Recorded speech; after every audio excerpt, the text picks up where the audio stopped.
Hi, this is Michael Buffer, and welcome to the BoxHard Podcast. Hello, everyone. This is Mikey Garcia. Yo, it's your boy, the odd guy himself, Malik King Scott. Hi, I'm Charlie Edwards. This is Fast Eddie Chambers, and you're listening to the BoxHard Podcast with my main man, Joey Coastman. Hello, everybody, and welcome to episode 55 of the BoxHard Podcast. I'm your host, Joey Coastman. This week I'm on my own. Ayaz has surprised me again and left it down to me. It's a shame, really, because I had a few things planned on this show. I wanted to have a bit of a discussion, a little bit of a segment where we're just going to discuss some of the topics in world boxing right now.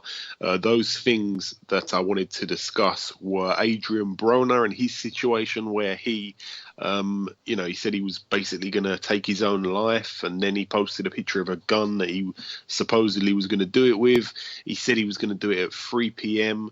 on a certain day, and it ended up not happening at all. So I'm not sure if he's going through some issues, but it seems like he's very depressed, the same sort of thing as Tyson Fury. So as I've got no one to discuss it with here, I just want to go into it as a little bit of a nutshell, just sort of deliver it in a nutshell for all the listeners, my opinion anyway. It'd be great to hear from some of you. You know where to go if you want to get involved in the conversation. Adrien Broner, he's someone that's very, very hard to like in the boxing world. He's done a lot of silly antics, just like Fury has as well, to be honest. But Adrien Broner, very, very little people like him or support him. And, I don't know if he's maybe been wound up a little bit too far, maybe pushed a little bit too far. But Adrien Broner seems to be under some tough times, and I don't wish that on any boxer whatsoever. And I hope that he can get back really to his best, because he is a superb fighter. There's no two ways about it.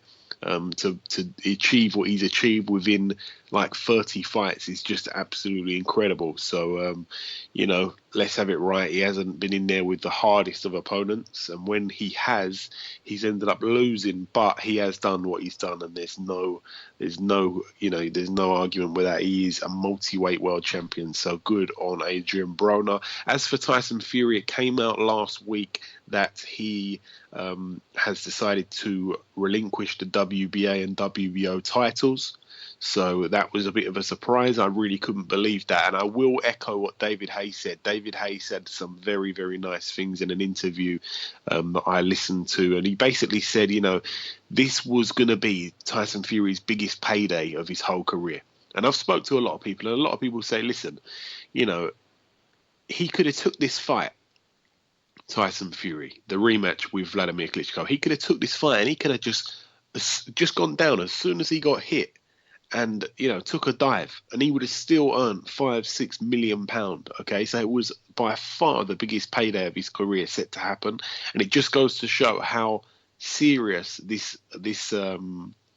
depression must have hit him, how much it took a toll on him for him to decide that, his depression is more of a priority than getting that big of a payday. So that goes to show how bad this really is. So for those that are trying to make fun of the whole situation, I'm not in support of that whatsoever. I'm a huge fan of Tyson Fury, as I've expressed before, and I think we should all give him a bit of time. But I tell you what, because he went over to Germany and did the impossible and beat Vladimir Klitschko like he did and took his titles, a lot of fighters now find themselves in positions where they're going to be fighting for vacant titles and they're no way worthy of becoming world champion. And I believe every single one of them has to thank Tyson Fury for that, because even Joshua, like I've said before, I'm not a hater of Joshua, but the way he won the title was it was thanks to Tyson Fury. Tyson Fury went and took that title from Klitschko. The IBF forced Tyson Fury into a thing where he had to defend his title within so many days or they would strip him. And of course, he was contracted to have a rematch with Klitschko, and they took the title, made it vacant. Charles Martin fought for it against Glazkov, and Glazkov obviously injured his leg and the fight was stopped. He was winning at the time, but because he couldn't continue, Charles Martin become the champion. Then he comes over to England and he gets just pasted. And I really like Charles Martin, by the way. He's a nice guy, so it's a real shame what happened. I mean, like I say, a lot of these guys will now be fighting for vacant titles. You can see that they're already talking about Joseph Parker and Andy Ruiz Jr.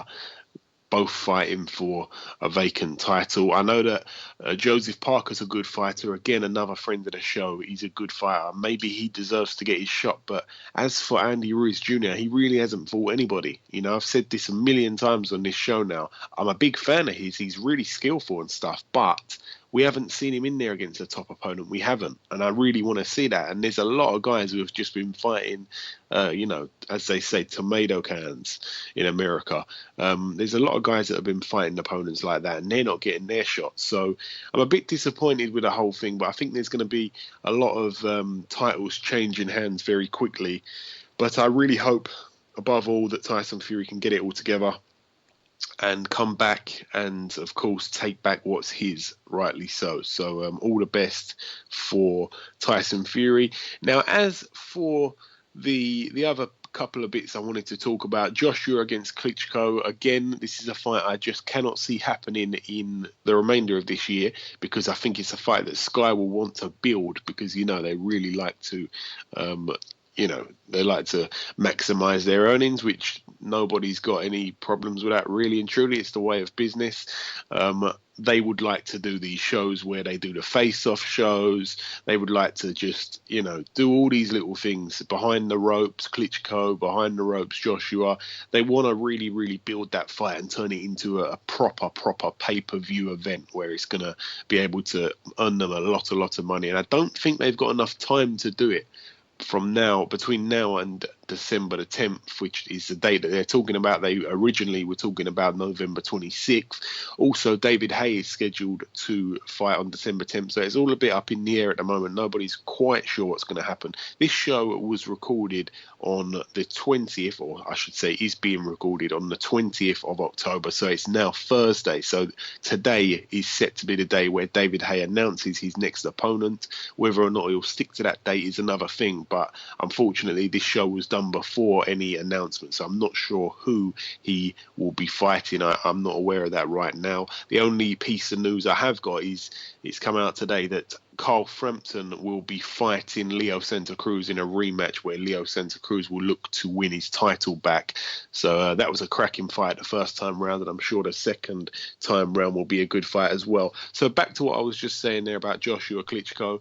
It's a fight I cannot see happening, even though we've heard a lot of talk about it. And I really hope I'm wrong, by the way. I'm not claiming that I'm some sort of wizard who gets it right every time, but that would be a real good fight. And if anybody's asking my opinion, I've got to give it to Klitschko simply because we've seen Klitschko, what he can do to these fighters time and time again. And Joshua, he's not fought anybody remotely near Klitschko's level at all, and until we do, I can't favour him in this fight. But I hope he gets the job done. Of course, I'm backing Joshua. He's a Brit, I'm backing him over a Ukrainian, over any other heavyweight out there from a different country. I'm going to back my own, So all the best to Joshua if that does happen, but his opponent's set to be announced very soon, and I cannot wait for that. So not too much to say on the whole Joshua Klitschko thing. David Haye as well. It'll be interesting to see who he fights. Apparently it's going to be a big name that everybody's heard of, so I'm excited for that. And just a quick note on Tony Bellew against David Haye. We're going to talk about Bellew's fight very, very shortly, about his win last week. And basically David Haye, he gave David Haye some after the fight. He leaned out the ring. He jumped out the ring at one point. Looked like he tried to scissor kick David Haye, and it all got a little bit out of hand. But Tony Bellew, he expresses that he wants to fight David Haye. That is a fight, by the way, that I really do not see happening, especially everybody knows it would have to happen at heavyweight. Now, Tony Bellew's just moved up to cruiserweight from light heavyweight. He would have to, there would be such a weight advantage to David Haye. I already favour David Haye in that fight. David Haye actually made points where he said, listen, I'm the faster guy. I've got the better chin. I've got the harder punch. I'm quicker. my lateral movement's better. My defense is better. My timing's much better, and I really can't disagree with anything. He tried to basically say everything about me is better than Tony Bellew, and listen, I'm a huge fan of Tony Bellew. We had his trainer on the show last week. I'm a big fan of Tony Bellew, but I can't really disagree with what Haye's saying. I think that I think that Haye would win that fight, is what I'm trying to say, and especially if it's up a heavyweight where David Haye's coming in at I believe around about 230 in his heavyweight fights of late. And, Tony Bellew having to come underneath the 200 mark to make cruiserweight. I think that if he was to come into this fight, he would have to put on a lot of weight, or there would be a massive gap in the weight, which of course would favour David Haye. A lot of people are trying to bash David Haye for saying this. They're like, listen, why are you trying to get a big weight advantage? But then people are being reminded that David Haye took on Nikolai Valuev, where the weight difference was just astronomical, to be honest. So that's a fight that, to be honest, I don't see happening, because Bellew would have to move up. It wouldn't be for any world title, and I'm not sure. Well, I think they'd be able to sell it quite well, to be honest. But I just don't see. I mean, we'll see. A lot of people criticise David Haye for only being about the money. This is a bit of a money fight. It's definitely, there's no achievement in it. I think everybody believes that Haye would win. It's not going to be for any kind of title. David Haye's talking about he just wants to become world champion the quickest way. And I believe him when he says that. But if he decides to step away from that and take on Tony Bellew, which will be for no title, it will be a bit of a shame. But listen, I'm happy either way. I'll watch that fight. Of course I will. But I'm going to leave that there. That's all the news. That's all the gossip. It's a shame Ayaz wasn't here to debate with me. But we're going to move into part one. We're going to keep it usual, as we always do. Keep it the way it is. We're going to talk about the review part of the show, where we review the fights that happened last week. We're going to start with a card that happened over in Australia.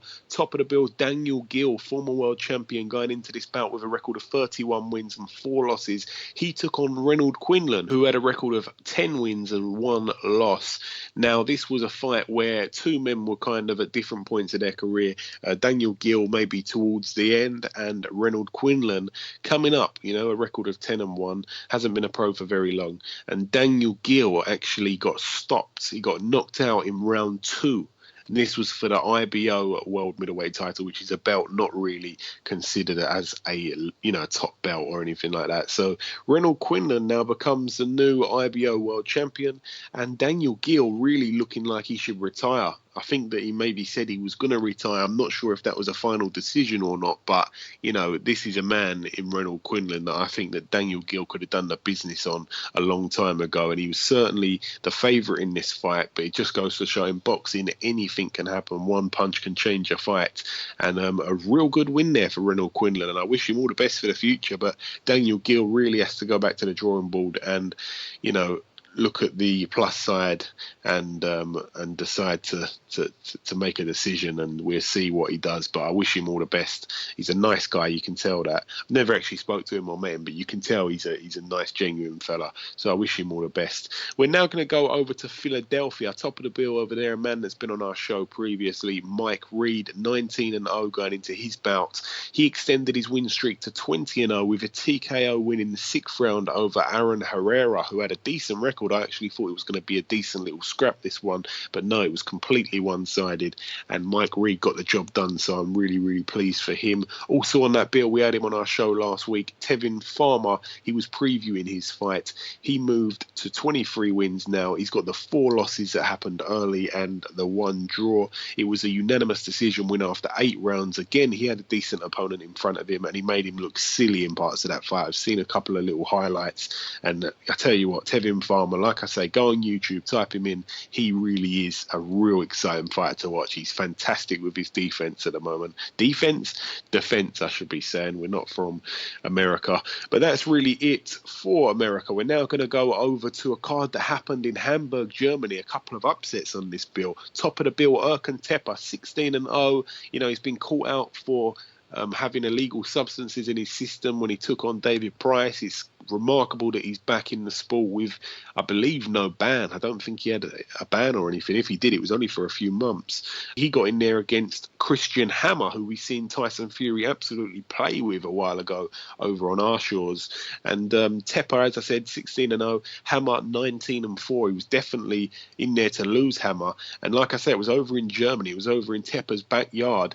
And Hammer picked up the win by a split decision, which is really quite incredible. I haven't seen the scorecards. I wonder if two of them were in, for the right fighter in Hammer, and one of them was just one of those dodgy scorecards that we talk about that happen over in Germany. I'm not sure. I haven't even seen the fight, I've got to be honest. But Tepper gets his first career loss, which a lot of people probably think is overdue, but I'm really shocked by that result. And Christian Hammer now, all the best for him. His new record, 20 wins, 4 losses, and he's now the new WBO European heavyweight champion. So all the best to him. Also on that bill, Franz Real, who had a record of 13 wins and 1 loss. A good fighter as well. That 1 loss to a credible opponent.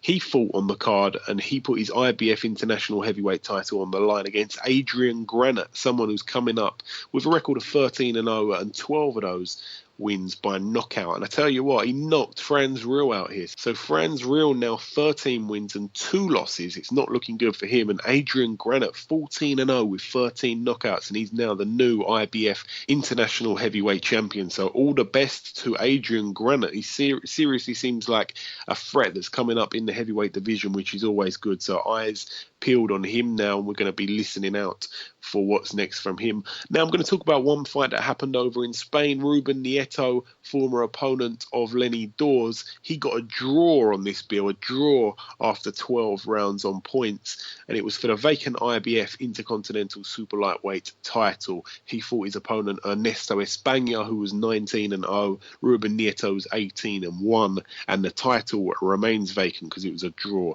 So interesting little result from Spain there. We're now going to return to the UK in the biggest bill of last week, to be honest. Top of the bill, Tony Bellew, 27 wins, 2 losses and 1 draw, going into his bout against BJ Flores, 32-2 with the 1 draw. This was for Bellew's WBC World Cruiserweight title, of course.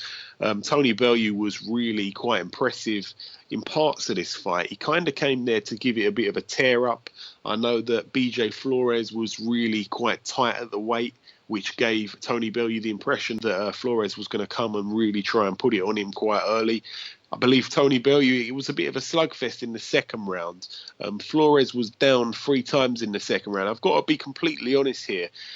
Flores was hit with a really low blow, which the referee didn't see, and he kind of turned round to the ref like, what the hell's that about? Are you going to tell him off or what? And then when he turned back round, Bellew just jumped on him, and it was a bit inexperience kind of showed a little bit there, because you got to play to the referee, but I quite understand him, I really do. And as he's turned round to complain, when he's turned back round, he's just walked straight into about 3 or 4 punches from Tony Bellew, not all landing clean, and then he went down.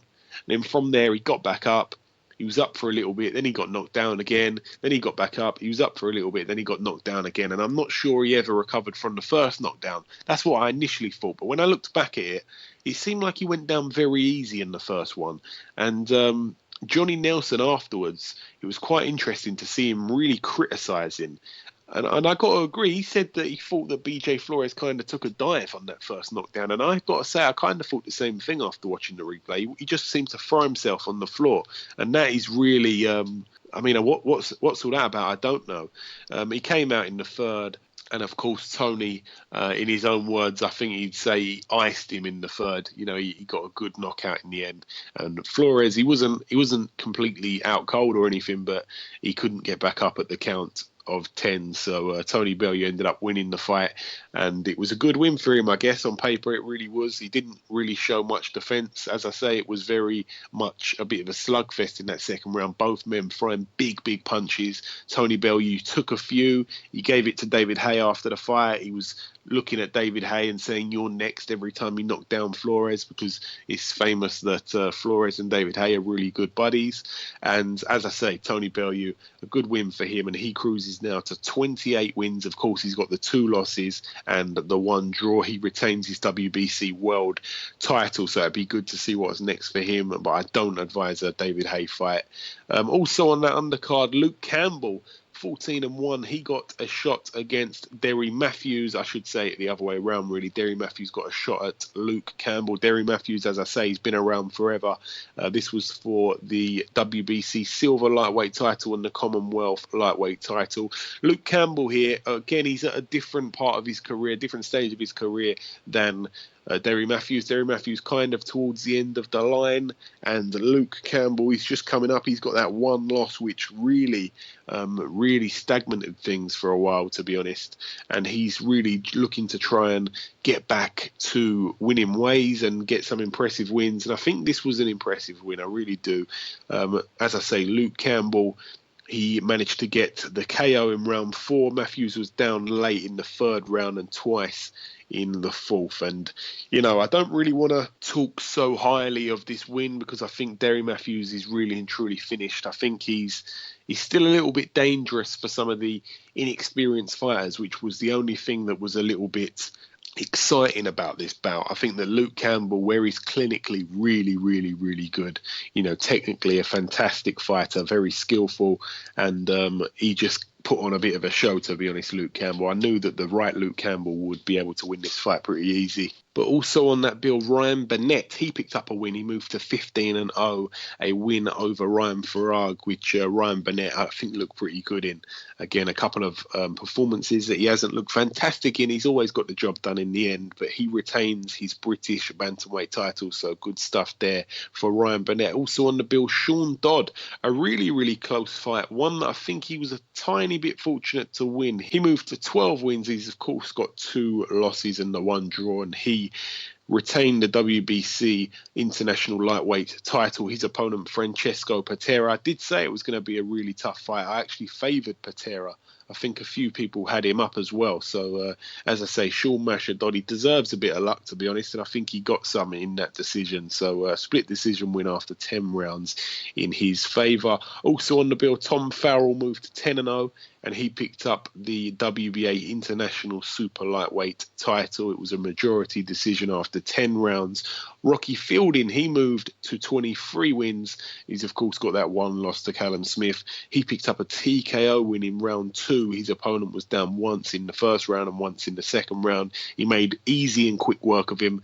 And, of course, his girlfriend was in labour through the whole fight. He just wanted to quickly get straight back down the hospital, I believe. So all the best there for Rocky Fielding. I wish him all the best, not just with his boxing, but with his family life as well. Great times for him. But that was really it for that card, to be honest. That was really it for the Echo Arena. There was a few other prospects on the bill that got wins. So it was all in all a success of a card. Everybody who was supposed to win ended up winning, which is always good. Now, there's one last fight that I've got to mention before we wrap up the review segment, and that is a loss, unfortunately. It's a loss for Scotland's Stephen Simmons. He got in there in Germany against Noel Gever, who was 21-0. It was always going to be a fight where Stephen Simmons was up against it. And I've got to say so, it was for the WBO International Cruiserweight title, and Noel Gever, his opponent, who, to be honest, I didn't know much about, ended up getting a split decision win after 12 rounds. And as we say before, a split decision win over in Germany means it was you probably won the fight, to be honest. But I've got to say, I haven't watched it, but I know that Stephen Simmons was really disappointed after the fight, and I think that he felt he won. So I don't know what's going to happen there, but at the end of the day, on paper now, he gets the win, Noel Gever, and he moves to 22-0, and he is someone I think that we're going to see in big fights in the future. But that's really it for the reviewing on this week's show. That's all I've got from last week, all the reviewing. Of course, we're going to talk about the previewing in part 2, which will follow very, very shortly. As I said, there's not news this week because Ayaz isn't with me. There was one piece of news that I brought you, which is that Carl Frampton will be giving Leo Santa Cruz a rematch, and that is going to be a great great fight. I believe in the return. The first fight was a great fight. So the second one, I'm sure, will be just as good. But that's really it, as I say, for the reviewing. That's it for the news. That's it for the little debate I had with myself. I hope you enjoyed that, by the way. Now, the final thing that we have to do before we close part one, of course, is to welcome our first guest. Ladies and gentlemen, please welcome the former British Super-Welterweight champion and former WBO World Title challenger, Brian the Lion Rose. Brian, welcome to the show. That was a great start, that, mate. Brilliant. You like that one? Yeah, I did. Yeah, it's good to be on, mate. We've been meaning to do this for a while. Glad to be on. Yeah, my pleasure, man. My pleasure. Now, Brian, firstly, you're fighting on Saturday against Stilian Kostov, a man with a record of 20-6, 16 of those wins coming by knockout, so he's a bit of a banger. Do you know much about him at all, Brian? I don't know. It's the usual thing, isn't it? You know, you get a Bulgarian or you get a foreigner. You don't know much about them. They can either be really good or they can be not so good.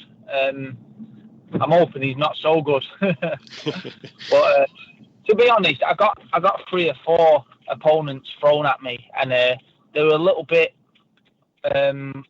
inexperienced, and I don't think I'd have been took serious if I'd have took them sort of fights. So I wanted someone to ease back in but get back to winning ways, and I think fighting this guy is a perfect opportunity to test myself. But at the same time, get back to winning ways. Yeah, of course. He's only been a pro 5.5 years, this guy. He basically fights about 5 times a year. He got stopped in 3 by Adam Etches, but that was only his 4th pro fight. So that's really the only thing I can tell you about him. I want to go back to April of this year. Now, you lost a very close fight to Matthew Macklin. Did you feel that you won that one, or do you think the right man got it, Brian? At the time, I was a bit gutted, you know, looking back at it.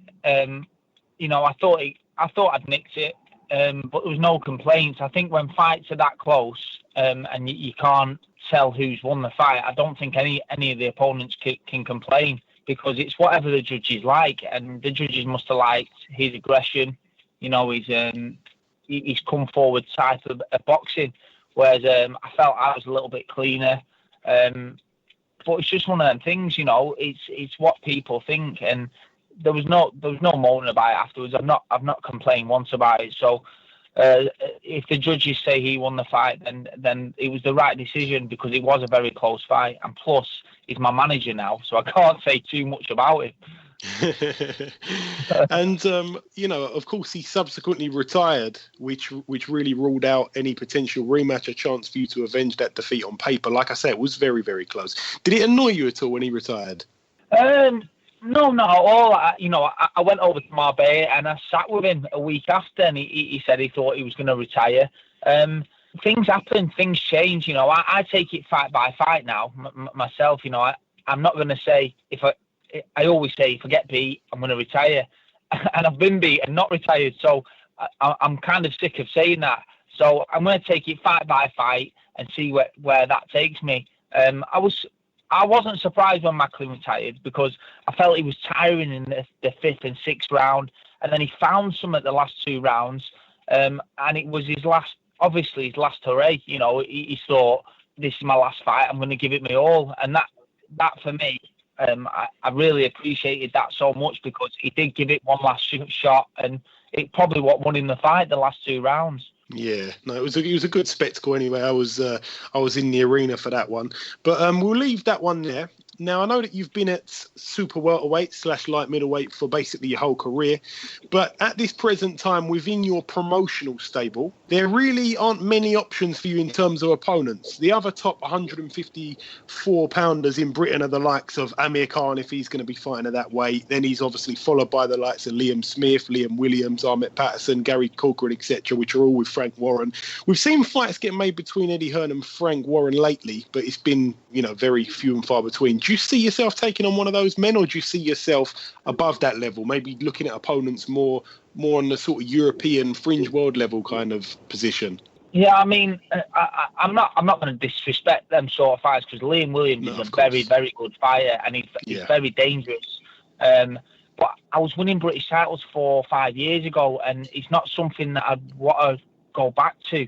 So if I can still win the Intercontinental titles, stepping on to fighting for a European, and then hopefully get one last shot at a world title, that's what I want. Whether I win it or not, I'm a realist. I think on the right night against the right opponent, a bit like Liam Smith did, I can win a world title, but against the likes of Demetrius Andrade, I'm not going to win a world title because they are special fighters, and I understand that. I think I'm beyond British level, and I wouldn't like to take that risk fighting someone that has won a British title, on the verge of winning a British title, because I've got nothing to gain and they've got everything to gain, beating some of the likes of me without being big-headed. Yeah. No, I understand that completely. I was going to ask you, what is the plan? Without overlooking your opponent on Saturday, of course, I know you wouldn't do that. Will this be your last outing of the calendar year? Possibly not. I'd love to get on the Joshua card, and I'd be willing to have a proper fight on that. I will, honestly, after this fight, I will fight anyone as long as the money's right and as long as it makes sense. Then I'll fight anyone. I want to fight the best. Amir Khan's number one at my weight. He's looking for a way back. So why not fight someone like me to see what he's got left, and see what I've got left. Liam Smith, he's number two at my weight. He wanted to fight me when I was British champion, and then he went on to win a world title, which I tried to do, but didn't succeed. Them fights make sense, and I'm sure the British public would love to see them sort of fights. Yeah, no, I agree totally. I mean, comparing you and Liam Smith, he obviously got a bit of a lucky break for his chance at a title. You was very much in a much harder position. I want to go back to that fight that you mentioned there against Demetrius on Andrade, I think it said.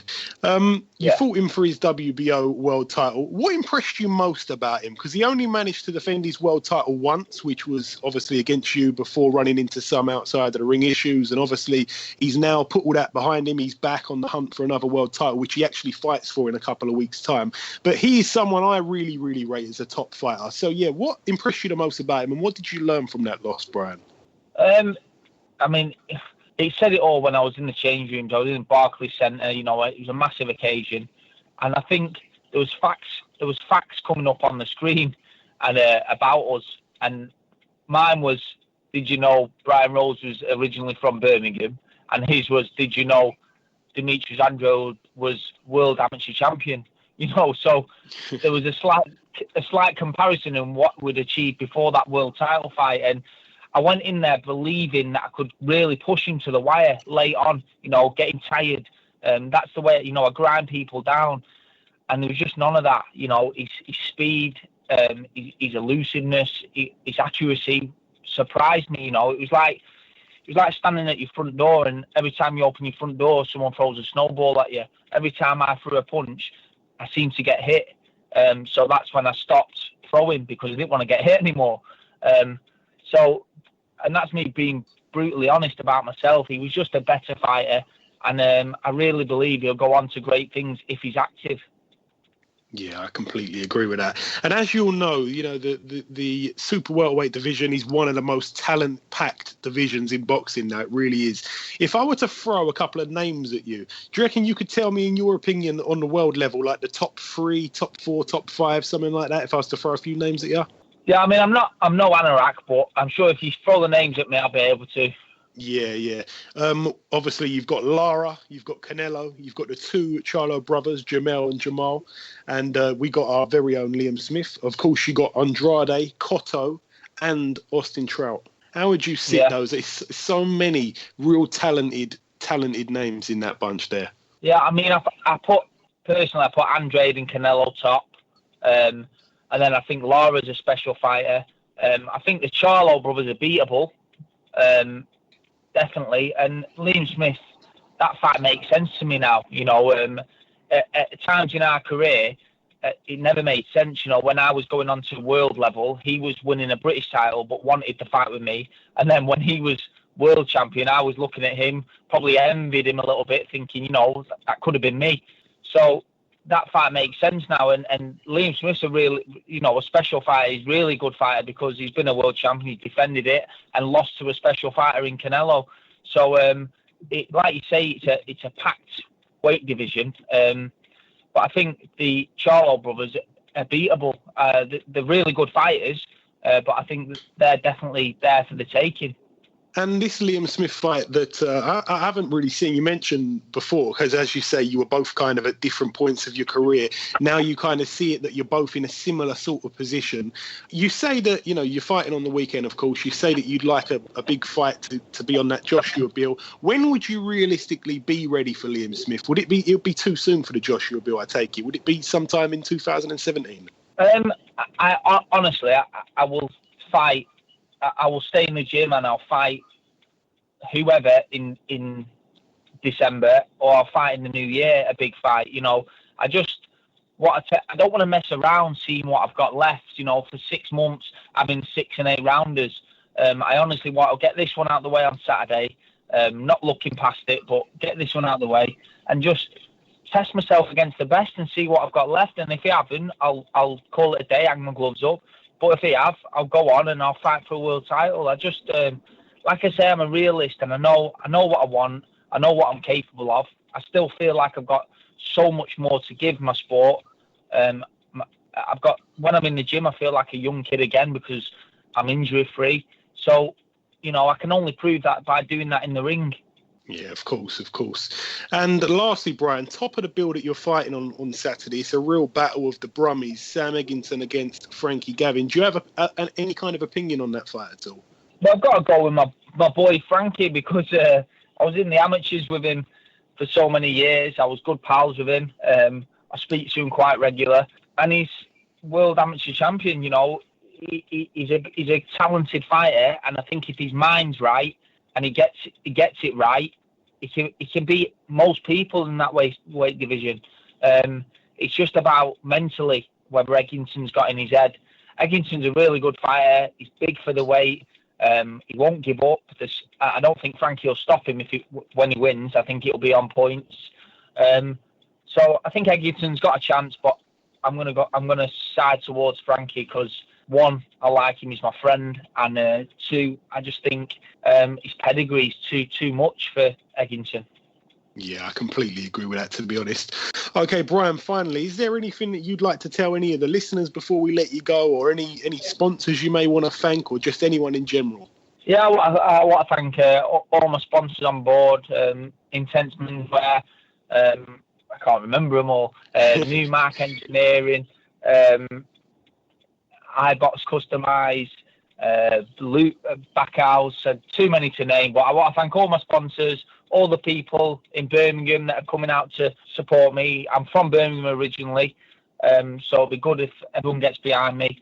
And it's great to be on the show. I really appreciate you ringing me tonight and letting me talk to you.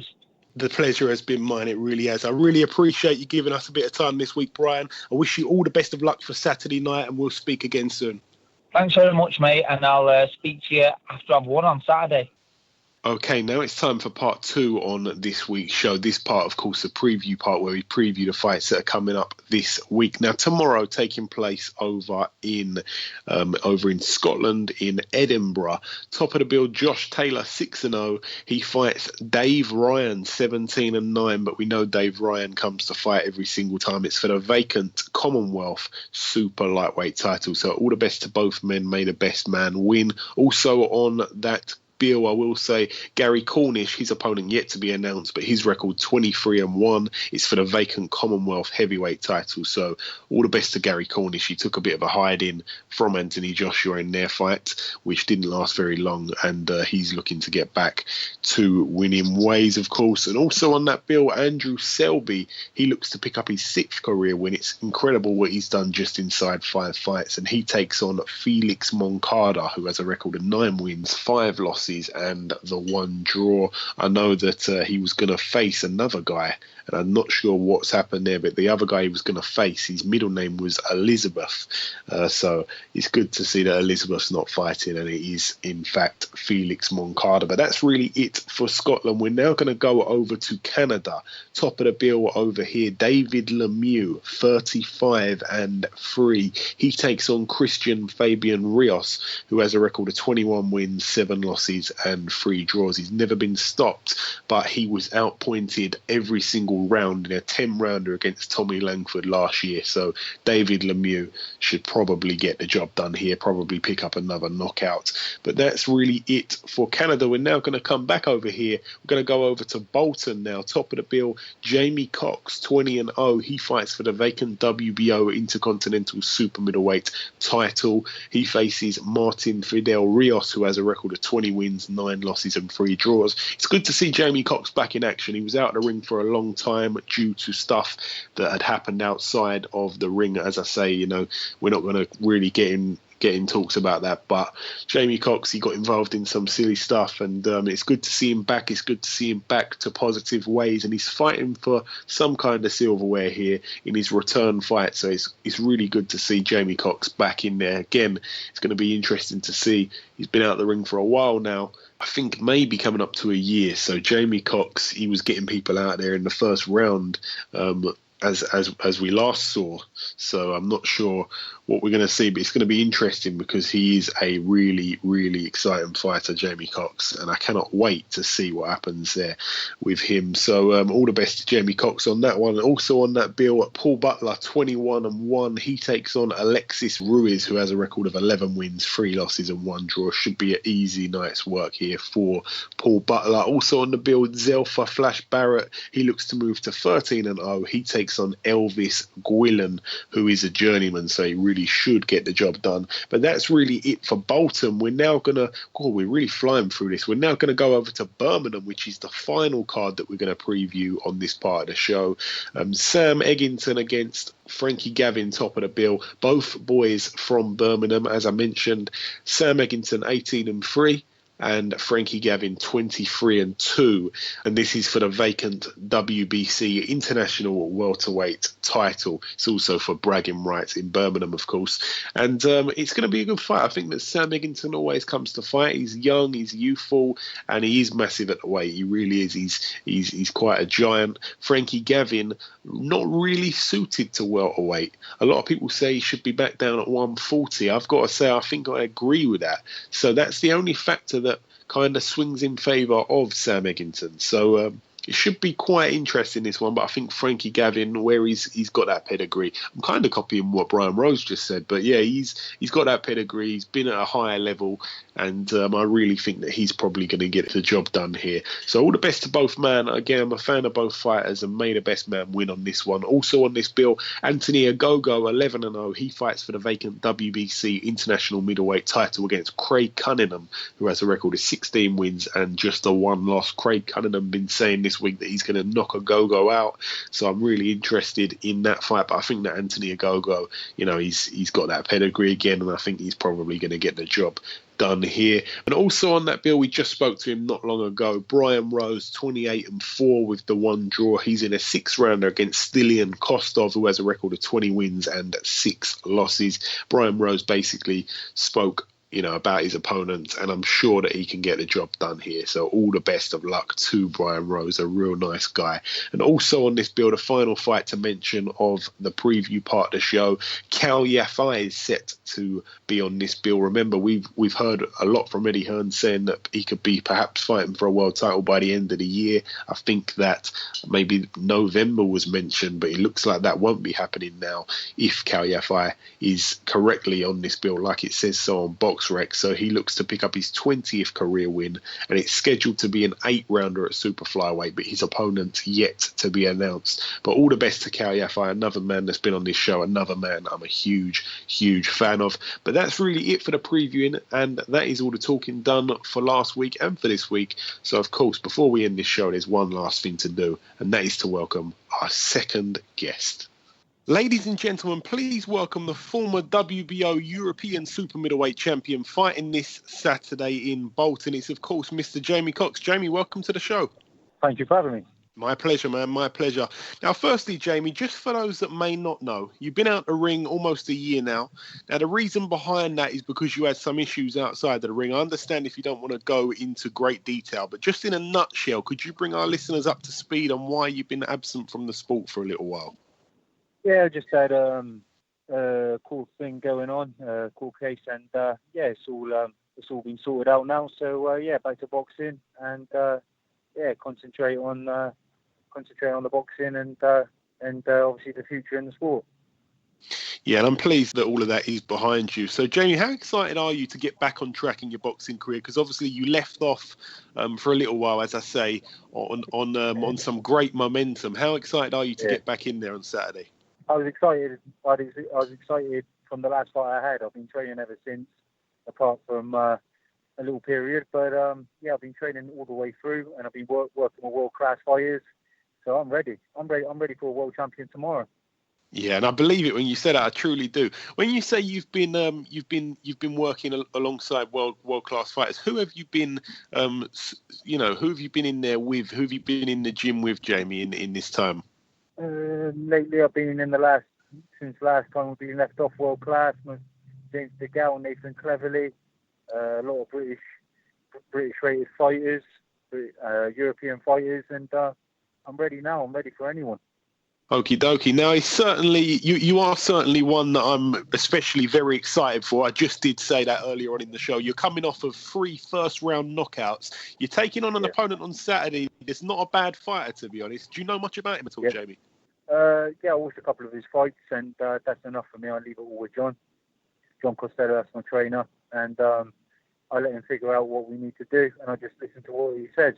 I'm his gopher, and I do whatever he says, and with the conditioner Des Witter that I have there, and Malcolm Malvin and Dean Edwards in the gym. Listen, I'm ready. I've got a world class team. Frank Warren, my promoter, Jason McCrory, my matchmaker. All I've got to do is turn up, give 110%. They got the smarts and the skills. Do what they say. That's it. Take them all out. And as you say, you're really excited to sort of resume things, get back to the boxing. How frustrating has it been on the sidelines, Jamie? Because a lot's gone on in the super middleweight division. We've got some great fighters now, and there's been some opportunities come up, and you've not really been able to get them thus far. How frustrating has it been watching everybody else go on with the success they've had in their career at the same weight? Good luck to them. And I'm on the case, and all that matters for me is the world champions know. They know what will happen. They know what happened. I've sparred enough of them, and they know what happens in the ring. And all that matters is they know, and they know I'm on their tail. So that's the main thing. I'm coming close. When my opportunity comes, they know I'm going to take it. Not 16-ounce gloves, 10-ounce gloves. It'll finish KO. And you're scheduled to fight the following month as well, which is, it looks like November the 26th. Is that for definite you'll be on that bill as well? I'm not too sure. I'm just concentrating on this one right now. I know I've heard that I've been penciled in for that, but obviously this is what I'm concentrating on Saturday, and then from Saturday we'll take it from there. And Jamie, have you got any idea of the route yet? Yeah, I know that, as you say, you were the WBO European champion. It looked like you might have been going down that WBO route. Have you got any idea which champion you'll be chasing? Because it sounds like you don't want to waste any time on getting there. I just leave that to Frank Warren, because it doesn't matter to me. They're just a body. They're just a somebody. You know what I mean? It's, at the end of the day, I just got to do what I have to do. Get in there, do what I need to do, dismantle them, and that's it. It doesn't matter. 6'2", long arm, strong, 5'11", silky boxer. It doesn't matter. I just know what I need to do. Get them out. And is there anybody that you've got your eye on? I know that you're not really one to call people out, but is there anyone you've got your eye on domestically at all? Any of them. Domestic, you want to talk domestic. George Groves, James DeGale. Who else is it? Callum Smith. I know he's fighting for a man. He's mandatory for the WBC, so that, But come on, I'm Frank Warren's best super middleweight. He's Eddie Hearn's best super middleweight. Let's get it on. Listen, all on the line. Let's go. I'm ready for all of them. Doesn't bother me. Doesn't bother me who I get. Which one out of the three of those guys you mentioned? Bothered. All of them. And when would you be ready for one of those? I'm ready Saturday. But obviously it can't happen Saturday. And, obviously that's all down to Frank Warren Promotions, business side of things. They need to make that happen. But if we're talking the physicality and the boxing side of things, I'm ready Saturday. And finally, Jamie, have you got any kind of prediction for the fight on Saturday? As I say, you're coming off 3 first round knockouts. Yeah. It's been a little while since you got in there. Yeah. I'm sure you're ready to go. Have you got any kind of prediction at all for your fight? all I'm predicting in this fight is that I'm going to go in there 110%, and I want to hurt this boy. And yeah, you know, we have the skill set, and doesn't matter if it's first or the 12th round, they will get the job done on Saturday. Absolutely. Okay, Jamie, just before I let you go, I just wanted to give you an opportunity. If there's anyone you want to thank at all, anyone you may want to thank, maybe sponsors, anyone in particular that you just want to give a thank to. Yeah, I'd like to thank my team, obviously, my family, and my sponsors, Tex Global, Nice and Clean, Abbey Move, TVR Civils, KO Plastering, you know, Team Des Fitness, and just my family, and obviously my granddad isn't too well at the minute, and I win that world title before I want him to see. I want to win the world title before he goes. So I'm in a rush. Okay, I'm sorry to hear about that, Jamie. By the way, no problem. I hope that all goes well. Listen, Jamie, I really appreciate you giving us a bit of time so close to your fight, my friend. I wish you all the best for Saturday night, and we'll speak again soon, no doubt. Joey, anytime, mate. Anytime. Cheers. Thank you. Okay, now it's time to conclude episode 55 of the BoxHard Podcast. Please remember, if you do get time, to leave us a review on iTunes. We'll be really, really grateful for that. I've been your host, Joey Coastman. I'd like to thank our two guests on this week's show, Brian Rose and Jamie Cox. It's been a pleasure making this freebie for the loyal listeners and the out-and-out boxing fans that tune into our show. I thank you all once again for giving this podcast a listen. The numbers from the last bunch of shows have been outstanding. They really, really have. We'll be back next week with another big show. As always, enjoy your weekends, and we'll see you next week.